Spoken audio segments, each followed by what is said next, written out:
In a bright, futuristic city, filled with glowing towers and floating vehicles humming in the sky, lived a tiny robot named Lumo.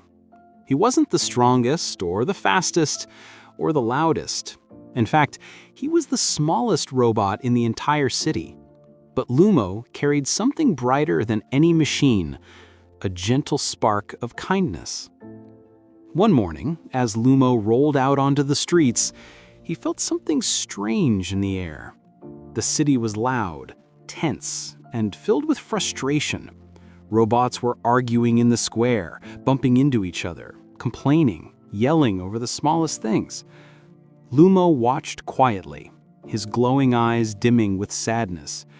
He whispered to himself, "If only they remembered how to be kind." Determined to make things better, Lumo rolled forward. And soon, he saw a large delivery robot crash to the ground, boxes spilling everywhere. The big robot tried to rise, but couldn't. Everyone walked around him, busy, annoyed, distracted. But not Lumo. Without a word, he grabbed one of the heavy boxes. It was far too big for him, but he pushed with all his tiny strength. He wobbled, slipped, and nearly fell, but he didn't give up.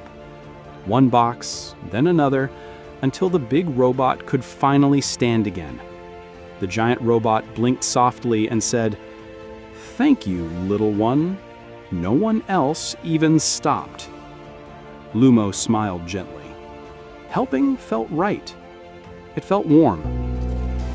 A little later, Lumo noticed a street lamp flickering, leaving half the road in darkness.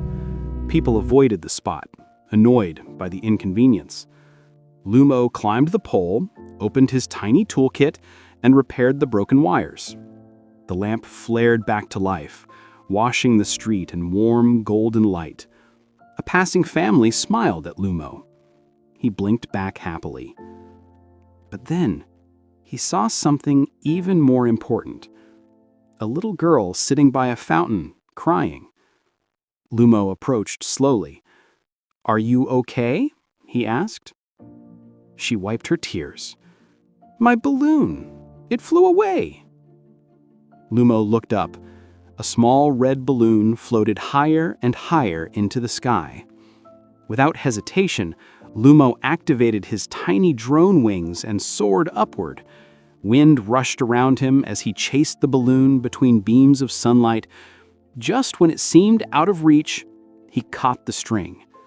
Lumo floated back down carefully and handed it